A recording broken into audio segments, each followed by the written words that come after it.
स्वागत है आपका दलित दस्तक में। मैं हूं जिया हसन।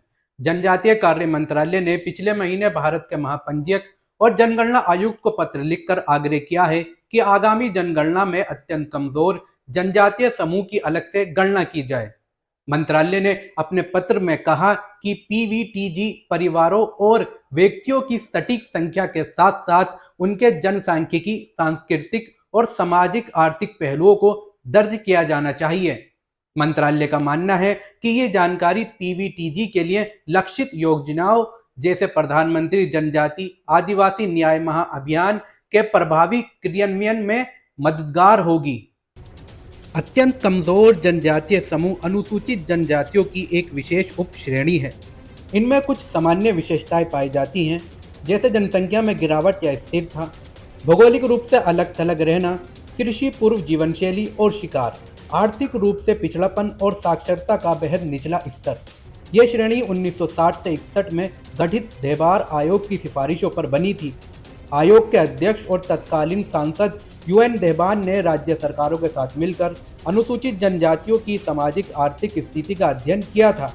उनकी रिपोर्ट में पाया गया कि कुछ जनजातियां बाकी की तुलना में कहीं अधिक कमजोर हालातों में थी। सबसे पहले 5वीं पंचवर्षीय योजना 1974 से 79 के दौरान 52 समूह को पीवीटीजी के रूप में चिन्हित किया गया। बाद में 2006 में 23 और जनजातीय समूह जोड़े गए। वर्तमान में देश में कुल 75 पीवीटीजी हैं, जो 18 राज्यों और अंडमान एवं निकोबार द्वीप समूह में फैले हुए हैं। अब तक किसी भी जनगणना में पीवीटीजी की अलग से गणना नहीं हुई है। यह अनुसूचित जनजातियों की उपश्रेणी होने के कारण आमतौर पर एसटी की व्यापक सूची में शामिल हो जाते हैं। कई बार एक ही नाम के अंतर्गत कई पीवीटीजी समूह गिने जाते हैं। दिसंबर 2016 में लोकसभा को दिए गए एक जवाब में मंत्रालय ने बताया था कि 75 पीवीटीजी में से 40 को संविधान के अनुच्छेद 342 के तहत सिंगल एंट्री अनुसूचित जनजाति के रूप में अधिसूचित किया गया है। उदाहरण के लिए 2011 की जनगणना में मध्य प्रदेश के बेगा समुदाय को अलग से गिना गया, लेकिन अबुझ मारिया, भरिया, हील कोरबा और कैमरों को अलग सूचीबद्ध नहीं किया गया था।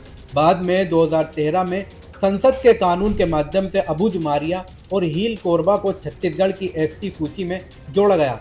संसदीय जवाबों के मुताबिक आरजीआई द्वारा केवल मुख्य एसटी का डाटा ही प्रकाशित किया जाता है, जिसमें उनके उप समूह और समानार्थी समूह की जानकारी भी शामिल होती है। नवंबर 2023 में केंद्र सरकार ने 24,104 करोड़ रुपए की लागत से पीएम जनमन योजना की शुरुआत की। इसका उद्देश्य पीवीटीजी समुदाय की सामाजिक आर्थिक स्थिति, स्वास्थ्य, शिक्षा, आजीविका और बुनियादी सुविधाओं में सुधार करना है। यह योजना 200 से ज्यादा जिलों में लागू की जा रही है। इस योजना के लिए केंद्र और राज्य सरकारों ने संयुक्त रूप से एक व्यापक सर्वे किया। इसमें पीवीटीजी की बस्तियों का डेटा इकट्ठा किया गया और बुनियादी ढांचे की कमी का आकलन किया गया। सर्वे के मुताबिक देश भर में पीवीटीजी की अनुमानित संख्या 47.5 लाख है। इनमें सबसे ज्यादा 13.22 लाख मध्य प्रदेश में है। इसके बाद महाराष्ट्र में 6.7 लाख और आंध्र प्रदेश में करीब 5.18 लाख पीवीटीजी हैं। 2011 की जनगणना में यह भी सामने आया कि देश के 13 पीवीटीजी की आबादी 1000 से भी कम थी। इनमें अंडमान और निकोबार द्वीप समूह के जारवा, ओंगे, सेटिंगलीज और ओपेंग शामिल हैं। इसके अलावा उत्तराखंड के रांची, तमिलनाडु के कोटा, उड़ीसा के बिरहोर, मध्य प्रदेश के कैमरा और बिहार के सावर, बिरहोर, बिरजिया, कोरवा, परहेया भी इस सूची में आते हैं। सबसे कम आबादी वाले समूह सेंटिनलीज थे। इनकी संख्या मात्र 15 दर्ज की गई थी। वहीं सबसे ज्यादा आबादी 4,14,526 मध्य प्रदेश के बेगा समुदाय की थी। सरकारी अधिकारियों का कहना है कि पीवीटीजी की सही संख्या और उनके सामाजिक आर्थिक आंकड़े मिलने से योजनाओं के कार्यान्वयन में बड़ी खामियों को दूर किया जा सकेगा। खासकर स्वास्थ्य और शिक्षा जैसी योजनाओं को ज्यादा प्रभावी ढंग से लागू किया जा सकेगा। साथ ही ये जानकारी ये समझाने में भी मदद करेगी कि पीवीटीजी की पहचान के लिए तय किए गए मापदंड आज भी प्रासंगिक हैं या उनमें बदलाव की आवश्यकता है।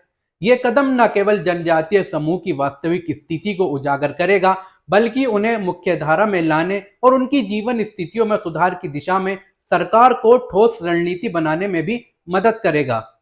धन्यवाद। आप दलित दस्तक के साथ बने रहिए।